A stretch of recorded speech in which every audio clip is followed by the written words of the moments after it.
ଜାଣୁ ଏ ଘର ଦ୍ୱାର ଏମିତିକି ଯୋଉ ଡ୍ରେସ୍ ପିନ୍ଧିଛ ତମେ ମାନେ ତା ବି ମୋର। ହଁ ସେ କଥା ତମେ କହୁଛ ବାପା। ଗାଁ ଜମି ଆଉ ଗାଁ ଘର ବି ଜେଜେଙ୍କର। ସେତକ ଛାଡ଼ି ଦିଅ ତମେ। ଆମେ ସେଠି ଖୁସିରେ ଜେଜେ ଆଉ ମାଙ୍କୁ ନେଇକି ରହିବୁ। କଟକରୁ 42 ମୌଜା ଏମିତି କେତେ ଦୂର ଯେ। ଆମେ ବନ୍ଦିଶାଳାରେ ରହିବା ଅପେକ୍ଷା ସେ 6 ବଖରିଆ ଘରେ ଆରାମରେ ଚଳିବୁ। ଗାଁ ଘର ଭଡ଼ା ଆଉ ଗାଁ ଜମି ଭାଗ ଧାନରେ ସିନା ତମର ଏତେ ଗଉ। ଆଉ ଗୋଟେ 4-6 ବର୍ଷ ତ ଚାକିରି ଅଛି ତମର। ସିଏ ପୁଣି ପ୍ରାଇଭେଟ କମ୍ପାନୀ। ପେନ୍ସନରେ କେମିତି ଚଳିବା ଦେଖିବାନି କି?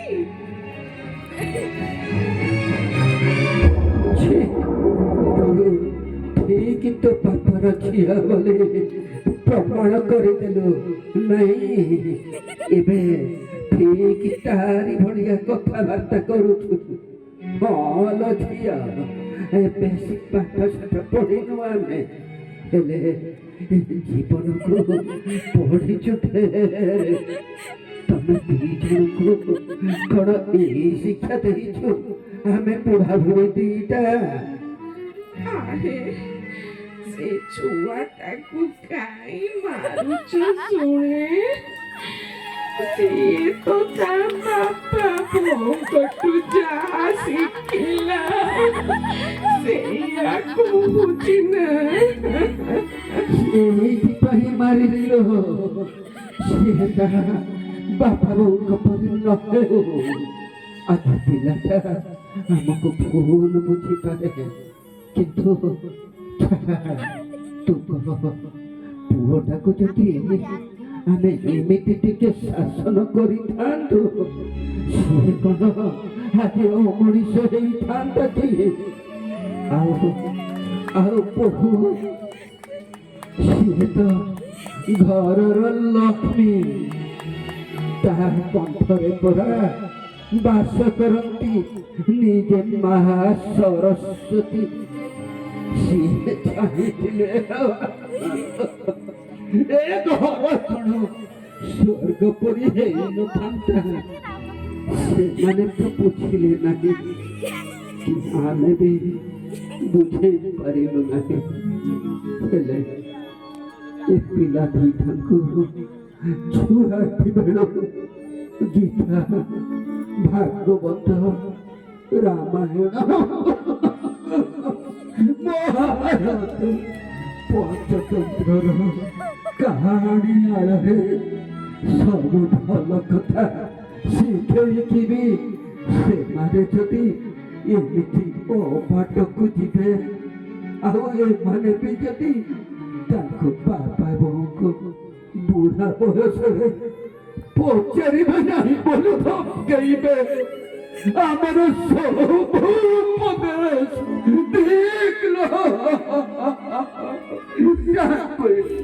ଭଲ ମଣିଷ କରିବୁ ବୋଲି ସିନା ଏଠି ଦାନ୍ତଟି ପଡି ରହିଛି, ଆଉ ଏମାନେ ବି ଯଦି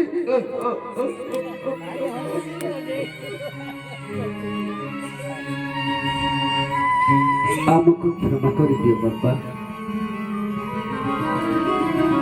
ଡିଗ୍ରୀ ନଥାଇକି ବି ତମେ ଯାହା ସବୁ ପଢିଛ, ତମେ ମନେ ରଖିଛ ବୋଲି ମଣିଷ ହେଇକି ଅଛ ବାପା।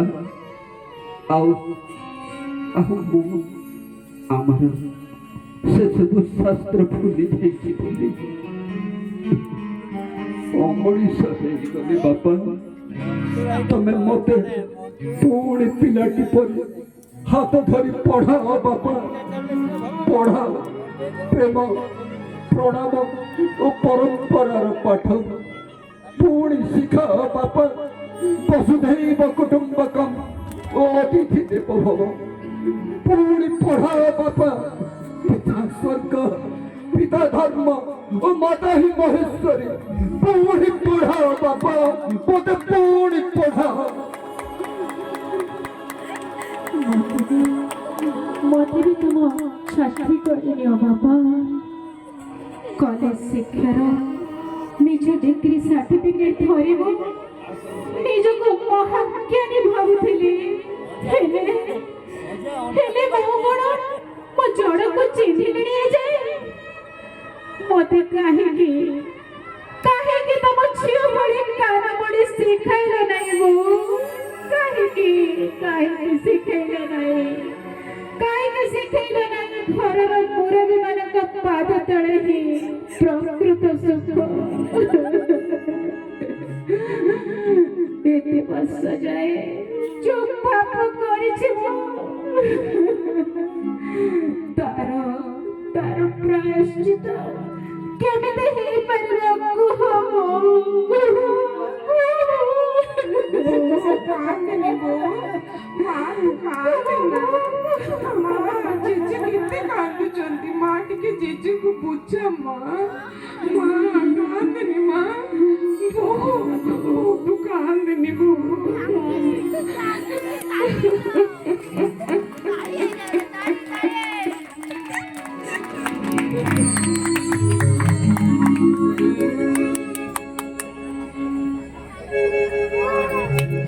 ଆପଣଙ୍କ ଦୟାର ପଦାନ୍ତ ନାହିଁ ପ୍ରଭୁ ସବୁ ଘରେ ଯଦି ଏମିତି ପରିବର୍ତ୍ତନ ଆସନ୍ତା ନା